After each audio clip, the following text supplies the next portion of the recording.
Boss Malayalam season 6 live അപ്ഡേറ്റിലേക്ക് വരുമ്പോൾ ഇന്ന് രാവിലെ നടന്നൊരു സംഭവമാണ്. അവിടെ സിജോയും അർജുനും തമ്മിൽ ജയിൽ ഏരിയയിൽ നിന്ന് എന്തൊക്കെയോ ജോലി ചെയ്യുന്നുണ്ട്.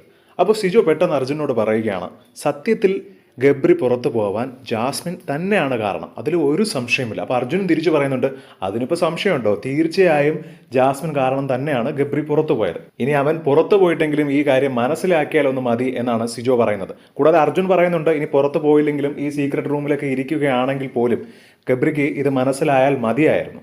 കാര്യം അവിടെ എല്ലാവർക്കും അറിയാം ജാസ്മിൻ്റെ ഒരൊറ്റ കാരണം കൊണ്ടാണ് ഗബ്രി പുറത്തു പോയത്. കൂടാതെ സിജോ പറയുന്നുണ്ട്, അവൻ ഒറ്റയ്ക്ക് നിന്ന് കളിച്ചിരുന്നുവെങ്കിൽ നല്ല രീതിയിൽ കളിക്കേണ്ട ഒരു മത്സരാർത്ഥിയാണ്. ഞാൻ കഴിഞ്ഞ ആഴ്ച 1 മണിക്കൂറോളം ഇവരുടെ അടുത്തിരുന്ന് സംസാരിച്ച് ഞാൻ ഈ കാര്യം പറഞ്ഞതാണ്. പക്ഷെ അവർക്ക് അങ്ങോട്ടും ഇങ്ങോട്ടും അഡിക്റ്റ് ആയിപ്പോയി. എന്താണ് അവർക്കിടയിലുള്ള ബന്ധമെന്നറിയില്ല. പക്ഷെ പണി കിട്ടിയതാവട്ടെ ഗബ്രിക്ക്. ജാസ്മിൻ ഇപ്പോഴും ഇവിടെ തന്നെ ഉണ്ട് എന്നൊക്കെയാണ് ഇവരുടെ സംസാരം. ഇത് തന്നെയാണ് പ്രേക്ഷകർക്കും പറയാനുള്ളത്. ഇതാണ് ആദ്യം മുതലേ പറഞ്ഞുകൊണ്ടിരിക്കുന്നത്. ഗബ്രി ഒറ്റയ്ക്ക് കളിച്ചിരുന്നുവെങ്കിൽ നന്നായിട്ട് കളിക്കുമായിരുന്നു. ഗബ്രി ഇനി പുറത്തിറങ്ങിയല്ലോ. ഇനി എന്തായാലും ട്രോളും ഇൻസ്റ്റാഗ്രാമിൻ്റെ റീൽസൊക്കെ കാണുമ്പോൾ ഗബ്രിക്ക് മനസ്സിലാവും താൻ പുറത്തു പോയതിൻ്റെ യഥാർത്ഥ കാരണം ജാസ്മിനാണ്, അല്ലാതെ താൻ അവിടെ കളിക്കാത്തത് കൊണ്ടല്ല. മനസ്സിലാക്കിയാൽ മതി.